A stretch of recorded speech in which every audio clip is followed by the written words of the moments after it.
Good morning, church. Good morning this Father's Day. Welcome. The peace of the Lord be with you.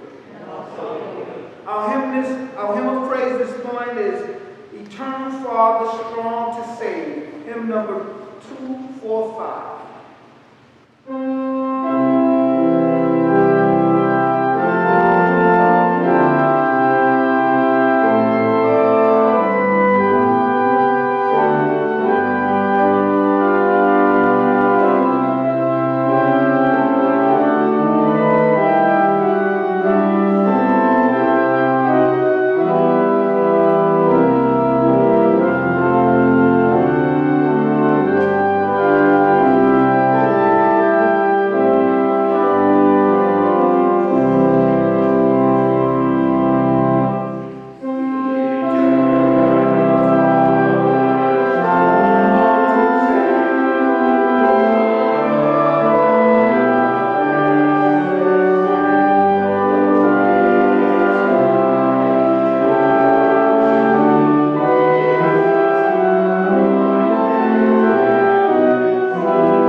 Good morning.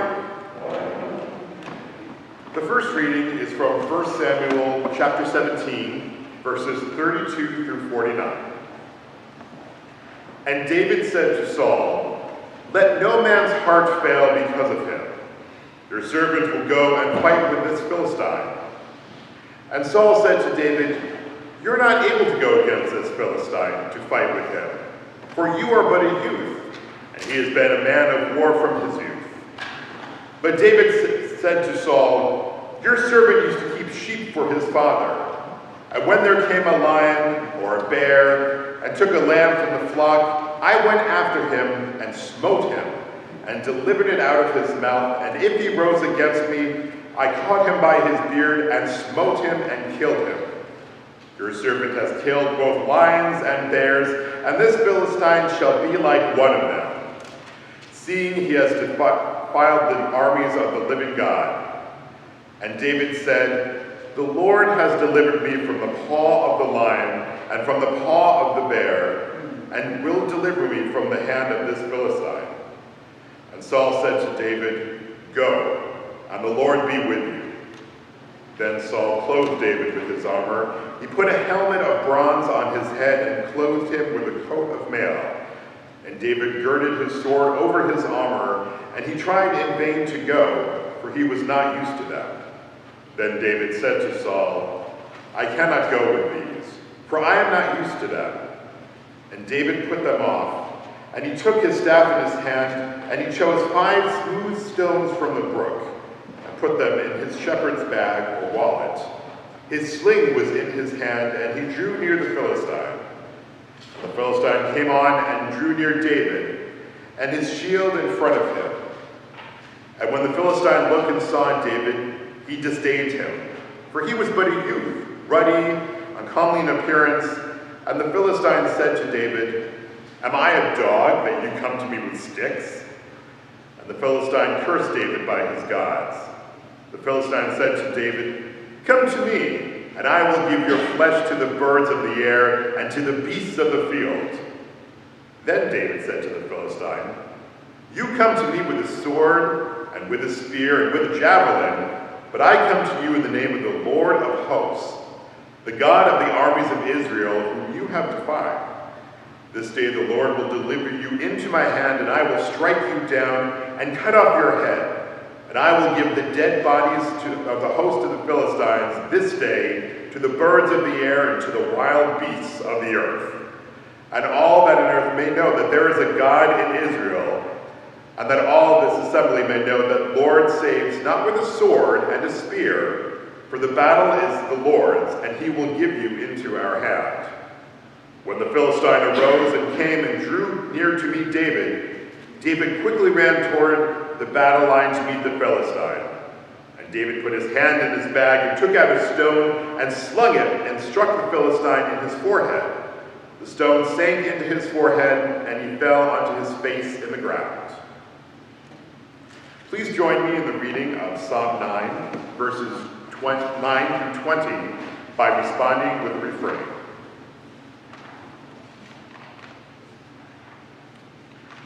The Lord is a stronghold for the oppressed, a stronghold in times of trouble, and those who know your name put their trust in you. For you, O Lord, have not forsaken those who seek you. Those who know your name will put their trust in you, O Lord. Sing praises to the Lord who dwells in Zion. Declare his deeds among the peoples. For he who avenges blood is mindful of them. He does not forget the cry of the afflicted. Those who know your name will put their trust in you, O Lord. Be gracious to me, O Lord. See what I suffer from those who hate me. You are the one who lifts me up from the gates of death, so that I may recount all your praises. And in the gates of daughter Zion, rejoice in your deliverance. Those who know your name will put their trust in you, O Lord. The nations have sunk into the pit that they made. In the net that they hid has their own foot been caught. The Lord has made himself known. He has executed judgment. The wicked are snared in the work of their own hands. Those who know your name will put their trust in you, O Lord. The wicked shall depart to Sheol, all the nations that forget God. For the needy shall not always be forgotten, nor the hope of the poor perish forever. Those who know your name will put their trust in you. Rise up, O Lord. Do not let mortals prevail. Let the nations be judged before you. Put them in fear, O Lord. Let the nations know that they are only human. Those who know your name will put their trust in you, O Lord.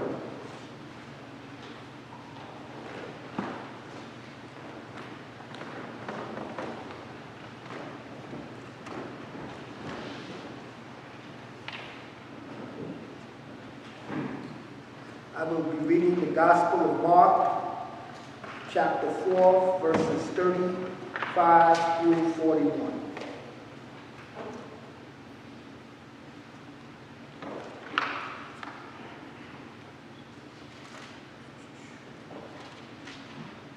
On that day, when evening had come, he said to them, "Let us go across to the other side." And leaving the crowd, they took him with them in the boat, just as he was. And other boats were with him. And a great storm of wind arose, and the waves beat into the boat, so that the boat was already filling. But he was in the stern, asleep on the cushion. And they woke him and said to him, "Teacher, do you not care if we perish?" And he awoke and rebuked the wind, and said to the sea, "Peace, be still." And the wind ceased, and there was a great calm. He said to them, "Why are you afraid? Have you no faith?" And they were filled with awe, and said to one another, "Who then is this, that even the wind and the sea obey him?" God's word for God's people. Praise be to God.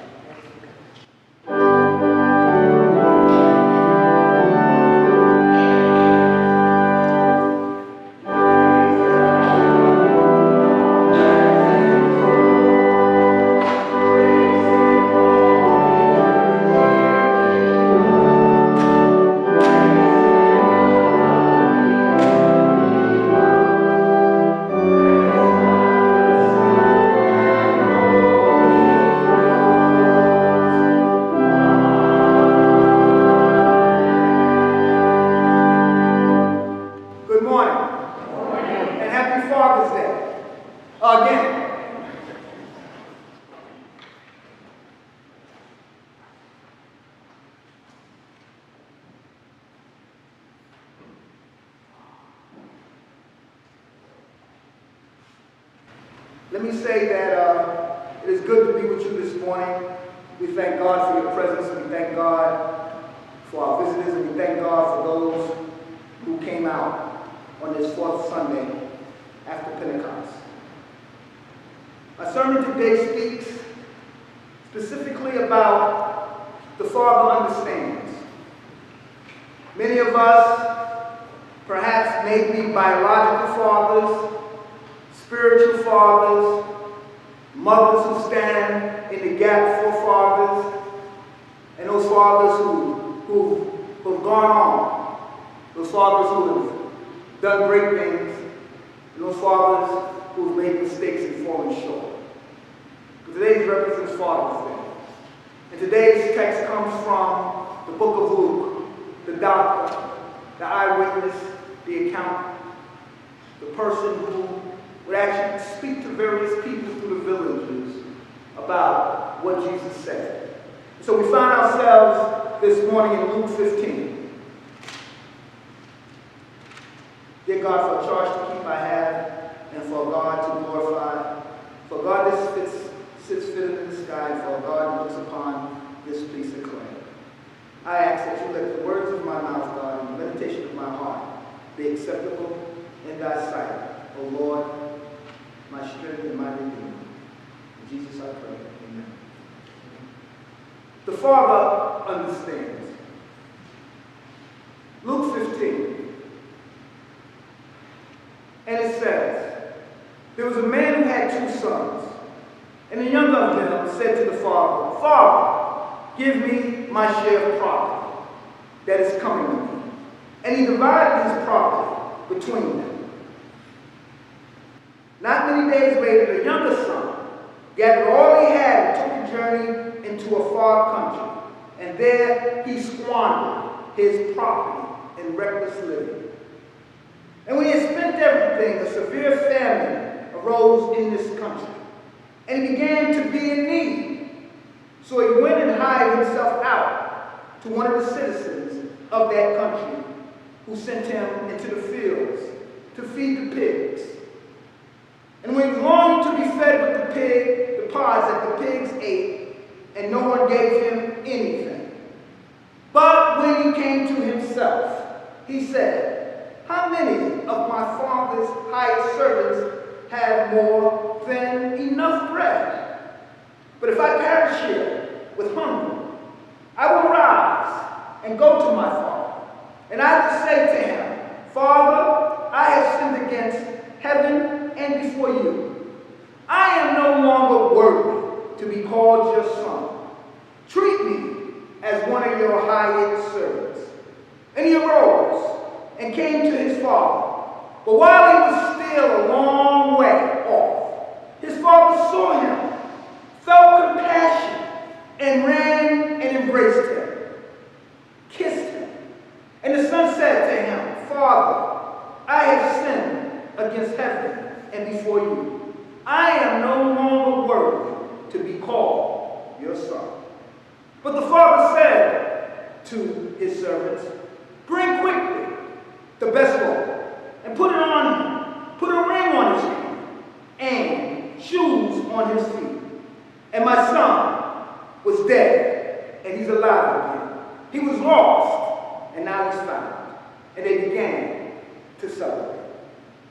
For this few moments, I want to continue to speak from this text. The Father understood.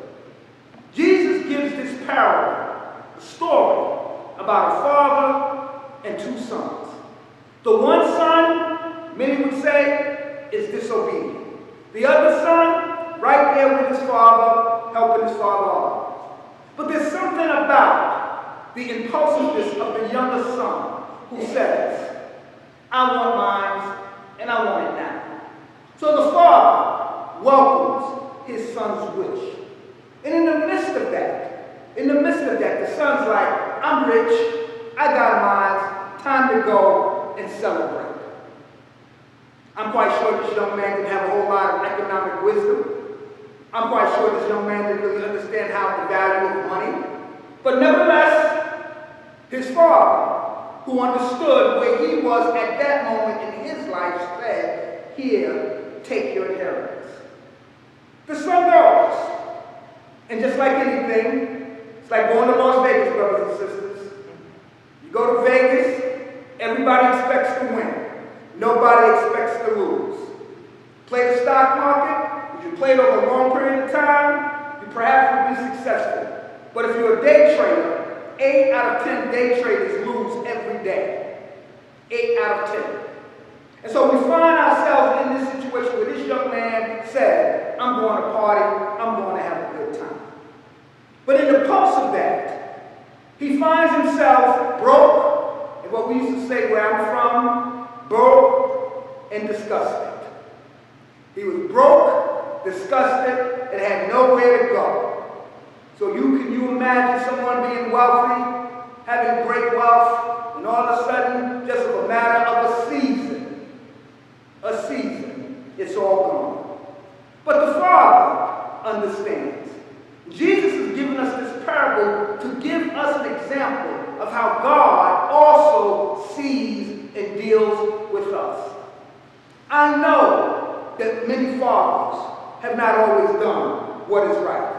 I know that there are fathers out there who people would call champions. And I know there's fathers who just brought children in the world and not taking care of them. And I understand that. But we're reminded by the psalmist David in Psalm 27:10 when he says, "When my father and mother forsake me, O Lord, you will take me up." There's something about the Father really understanding where we all are. Not just our human father, not just the Father who looks out for us, not just the Father who we just see and admire, but the Father in heaven. We find ourselves examining where this situation is. We have requested things in our lives. We invited situations in our lives, and we look back and we say to ourselves, wow, what was I thinking? Wow, what mistakes have I made? Wow, I was just lucky. And I struggle with that word luck. I don't really believe in luck. I believe in God protecting you and I at that particular moment of our lives. And so we find ourselves with Jesus coming at this crossroad with us. He's sharing this text not only to his disciples, but he's sharing this text with an audience. Because what Jesus always does, he goes into storytelling. It's the storytelling of showing forgiveness, redemption, and restoration. It is Jesus showing in this story the cross. It's Jesus showing in this story mercy. Everyone in this audience right now, including me, receives the same level of mercy in our faith in Jesus Christ. If we believe that Jesus Christ died on the cross and rose again, we all have that equal mercy. But there's something about grace that's measured. I don't believe that everybody gets the same level of grace. And this story is a clear example of that. Could you imagine to put yourself in the shoes of the Father for a second and giving your sibling or child all their inheritance, and they went and blew it, and they came back to you to your doorstep? How would you respond? Would you be as forgiving? Would you go get the best robe? Would you go get a ring and shoes? Something to ponder this week as you think about it. Because that's the story that Jesus is giving us. Jesus is showing us our earthly Father, despite what his Son did, he comes back and welcomes his Son. We are reminded in the Christian faith why I am a Christian, why I believe in Jesus Christ, why I love God, is because no matter how far Charles Anthony Rogers Sr. falls, God will pick me up. No matter what I do, God will forgive me. They doesn't say he will take away my consequences. It says he won't take away all of the things that perhaps I would have done to myself to bring harm to myself or someone else. But God would forgive me right where I am. I heard some years ago that there's nothing beneath the cross of Jesus Christ. People say, well, Charles, you're just selling a pipe and you're selling something that really doesn't exist. And I say, try forgiving somebody when you don't want to forgive them. Try loving somebody who ain't loving. Try giving something to somebody that you know they're not going to do right by, and see what happens. Because for many of us, we logically think about everything we do. If it don't make sense, we just don't do it. And if it makes sense, we do it. But then when the outcome is not what we expect, that's when we run into trouble. And we find in this text today that this Father embraces the Son. And the Son, comes to his senses. Some text says, but he realized. But he comes to his senses. But, that word but. And but, when you hear the word but in any sentence, something's about to change. But he came to his senses and said, I'm going to go work for my Father. My Father has more than what I could ever get at this place. He didn't come back and say, I'm going to go back, live in a house, and live life well with my threw everything away. He said, no, I'm going to go and hire myself out to my father and work for my father. Because where I used to be was great, but where I'm at is much worse. But even if I don't go back to what is great, it's better than where I'm at. And that's what we find in this story. And Jesus is reminding us in this story that no matter how far you fall down, the Father understands.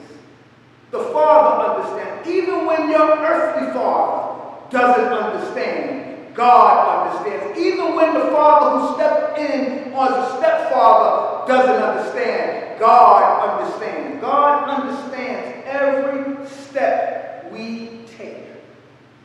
And it's so difficult because at times we look with our eyes. We look with our eyes, we look at what we've experienced, we look at how people are treated us, we look at what things have happened to us, and we say, what's the use? Is it worth it? But Jesus is giving us this illustration because he wants us to know that he is the only true Father that will forgive no matter what. And we as fathers, and we as mothers, brothers and sisters, uncles and aunts, have the opportunity to strive for that journey. The Father understood. In verse 20, it says, and he arose and came to his father. But while he was still a long way off, his father saw him and felt compassion and ran and embraced him. Why am I repeating that? The young man now is confessing his sins. He confessed his sins. And as he confesses his sin, the Father's embracing. But what's even more interesting about this text, even before the young man comes and asks his father for forgiveness, his father is already forgiven him.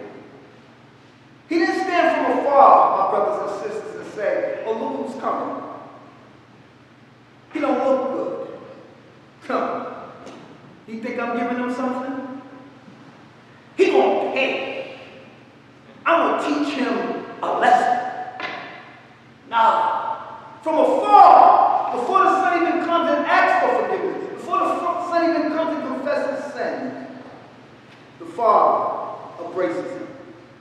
My brothers and sisters, we have to remember that we too, at different times, have been that product. You think you have it, because many of you may believe that you've lived a perfect life. Many of you may believe that you've done everything right. Now, I know for me, on this April, June 20th, which happens to be my biological father's birthday, he would have been 86 today. And June 20th, every so often, over the last 21 years, will fall on a Sunday, on Father's Day. But I too have been a prodigal. But not maybe in the same way this individual has. But I've been a prodigal in respect of my unforgiveness towards my father, my waywardness with my mom, not listening at times to my grandparents, not even listening sometimes to my professors and supervisors. I too have been a prodigal in many ways. And so have you, if you really think about it, sit back in your life and think about it. But there's something about being that prodigal where God brings a form of restoration. And before I get into the forgiveness, the redemption, and the restoration of this individual, I want to go to the brother's attitude for a second. See, when we forgive people at times, it doesn't mean that everybody forgives them. Because the brother later on in the text says to the hired people, what's going on? And the servant tells the other brother, your brother has come home, and your father is throwing him a big feast. So I want you for just a second, I won't be with you much longer, I want you for a second to think about which brother are you? Which brother have you been? Have you been a prodigal among your siblings? Or have you been that brother when the brother or sister who hasn't done well comes home and asks for forgiveness and you say, hold up,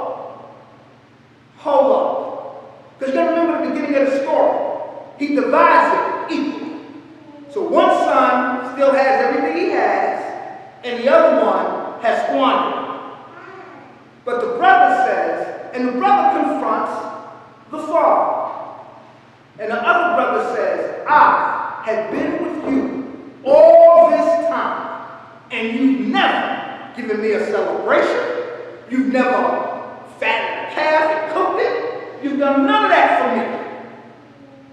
But the father, in his compassion, the father, in his love, the father, in his mercy, looks to the son and says, yes, everything I have, everything I am, you've had.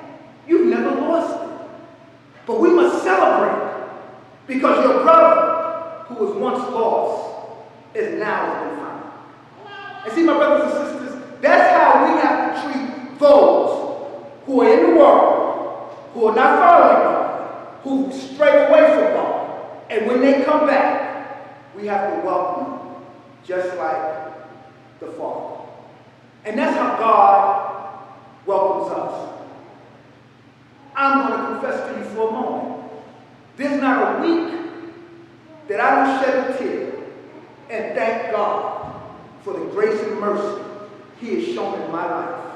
There's not a week that does not go by that I'm grateful to God when I become complacent and begin to complain about the things I do not have or complain about things that other people are getting. There's not a time where God does not convict me in my devotion, whether I'm in my job, even in the shower. He says to me, all that I have done for you, Charles, you doubt me? All the mercy that I have shown you when you did not deserve mercy? All the grace that you shouldn't have got, but got. And let me explain grace to you guys.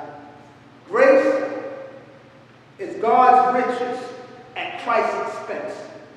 See, grace is something everybody can't handle. I was joking with a friend the other day, and I said to them, you know, if I got the lottery, if I had won the lottery 25 years ago, I'd probably be like the prodigal son. I'd be so broke. I'm being honest.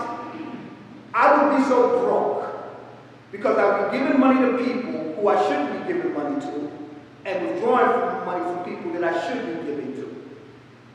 But there's something about life wisdom, trials and tribulations, when you begin to understand and value really what grace is. I said to you before, we all get mercy. When Jesus Christ died at the cross, that was mercy for all. Whether you believe or not, the grace comes into play when you accept the gift that He did at the cross. And that's where grace grows. And we find in this text where this older brother now ain't showing no mercy, ain't showing no grace. I'm mad.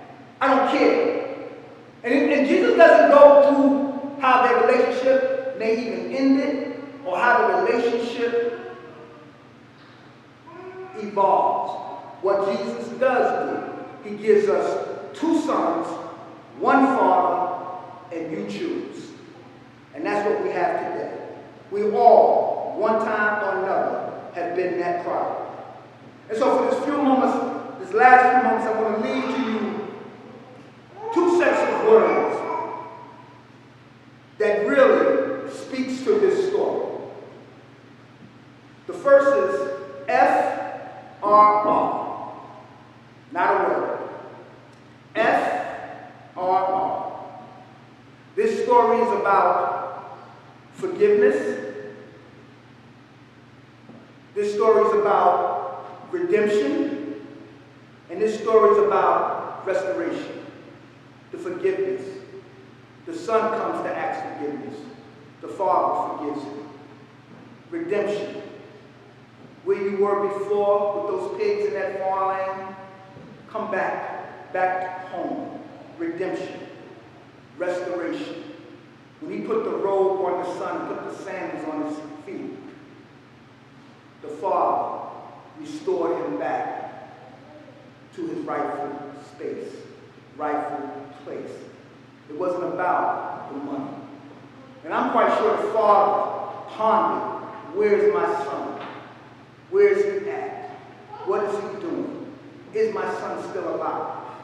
But when he saw his son, it didn't matter how much money he gave him. It didn't even matter where he was. He just embraced it. The second set of words, but, B-U-T. See, but, anytime you hear the word but, it's going in a different direction. It's going in a different direction. But for me, and for you, what I want you to understand about the word but, the Father is beloved. The Father, beloved. You understood. He understood. He understood and he understands. There's nothing, my brothers and sisters, that you and I can ever do that God does not understand. I take a great deal of pride in that no matter what I or you or I are struggling with in our life, God fully understands. People around you won't understand it. Family members won't understand it. Even me at times will say, why is he or she doing that? But God understands. And last but not least in the but is the trust word. If I haven't learned anything in this last 10 years of journey in ministry, on the road of ministry, God never told me to understand him. He understands me. God has only told me to trust him. Trust. See, trust is that faith in believing when you don't see. Trust is it's going to work out, whether on this side or the other side. As a chaplain, I have to switch gears. I'm concluding. I have to switch gears as a chaplain. See, as a reverend, I'm supposed to tell you, right, that God loves you, God made you, and God has a plan for you. And he does. But this is what I learned as a chaplain. Everybody don't believe that. Everybody don't understand that. And sometimes what I've learned as a chaplain is, and I've shared this with you before, I shared this story, where the mother sees her son goes off and ride a bike. 2 hours later, the son is coming back. The mother says, where have you been all this time? She says, well, Michael, bike broke, and I was helping him. And she said, you don't know how to fix the bike. She said, no, I don't, but I just sat there and cried with her. See, that's what I learned as a child. You got to sometimes just sit with people where they are. And that's where the beloved, understanding God, and the trusting God comes into full play. But beloved, understood, and trust. Forgiveness, redemption, and restoration. And so this Father's Day, as I conclude with this statement, wherever you are on the spectrum as a father, and for you mothers who stood in the place, I commend you. I commend you. And I challenge every one of us, including myself, having my son right in front of me. He honored me today by being here today. He shaved his head, looks like me. But I'm grateful for my son. I'm grateful for the opportunity that, for the times that I have failed, I've had an opportunity for him to forgive me, and vice versa. And so what I leave for you fathers today is, the road ain't easy. And it's never been, it will not be easy. But I want you to understand this. God understands. God loves us. And God honors us. So I welcome you to his love today. I welcome you to his redemption. There's nobody going to treat you like God is. No one. And this story is one of my favorite stories. And I was on the phone this yesterday with my friend. We do what we call Bible talk. We will go back and forth on what we'll say in our sermons. And then when I started reading, when I started this story, he started crying. Because he was going to see his father. And he said, Charles, we all need forgiveness. We all need to be redeemed. And we all need restoration. So, happy Father's Day to you all. Because the Father understands. Praise God. Thank you.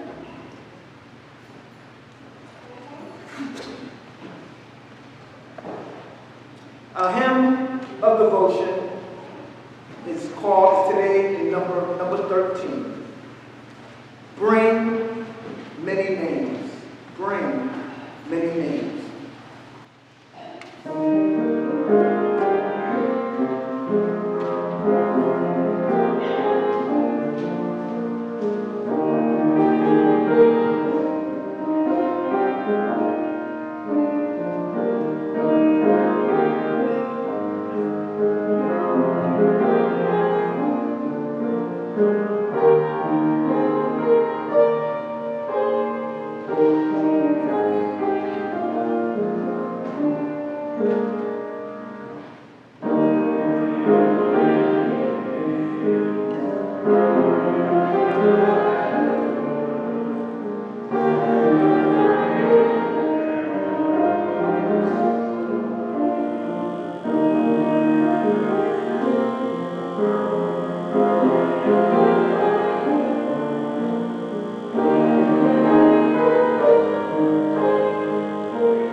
Too loud?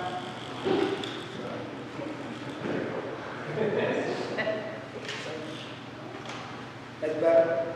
Okay, good. Thank you. So we have prayers for the people.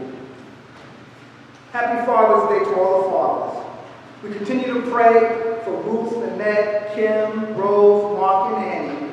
We continue to pray for Brian, Dale, Joe, Megan, Jason, Gabrielle, and Richie. We continue to pray for Jeffrey Hoffman. We continue to pray for Lars, Eva, Ovella, Eva, and Shirley. I saw Shirley on Friday, and I had a blessed visit with her outside. We were getting around these nursing homes, I'm telling you. They only allow you one visit at a time. We pulled the fast one and went, took her outside. And she slept and talked with us at the same time. So we had a good time. Praise God. We continue to pray for sure. And we pray, and my final prayer is we pray for this summer. We pray for gun violence in our communities. We pray for our young people. Because our young people are involved in much of what's going on in our communities. So we pray for our young people and making decisions not with their emotions, but with their minds. Praise God. Only announcements I have is I have visitors here. It's good to see my brother Lorenzo and my sister Renee. God bless you. Good to see you. Thank you for coming. I don't know if you have any other visitors. My brother Clarence and Timothy and Karen and everybody. And I thank God for all of you. I think there's a young lady back there standing between some parents. Hi. I just want to, when I see a face I have not recognized, I'm going to always call you out in love. So good to see you. Yeah. Good to see you. Good to see you. Thank you. Thank you for coming out today. The only announcements we have is starting in the month of July, we will be I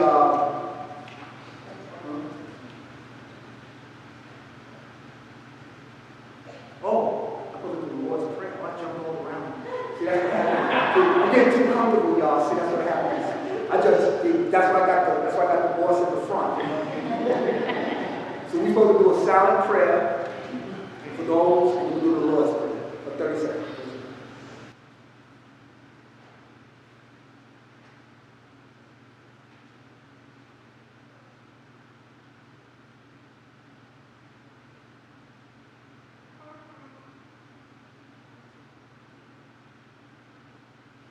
Let us repeat the Lord's Prayer together. Our Father, who art in heaven, hallowed be thy name. Thy kingdom come, thy will be done, on earth as it is in heaven. Give us this day our daily bread, and forgive us our trespasses, as we forgive those who trespass against us. Lead us not into temptation, but deliver us from evil. For thine is the kingdom, power, and the glory forever. Amen.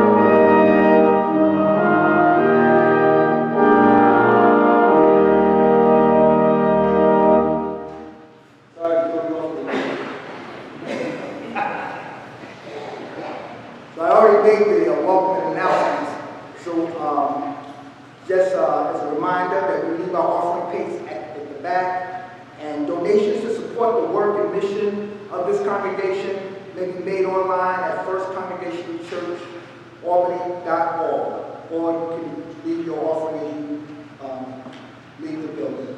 The only last announcement I have is that during the month of July, we will be worshiping downstairs, and we'll offer the month of August. And so that's when you'll get information about that. Good to see you, Catherine, right? Rebecca and Sharon. Good to see you all. Our hymn of commitment is inserted in your bulletin. He who would thou be.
the joy of a morning in spring, the patience of eternity. God combined these qualities and He called it Dad. May God be with you. May God keep you this week. May God ever shine upon you this day forth and forever. The people of God said,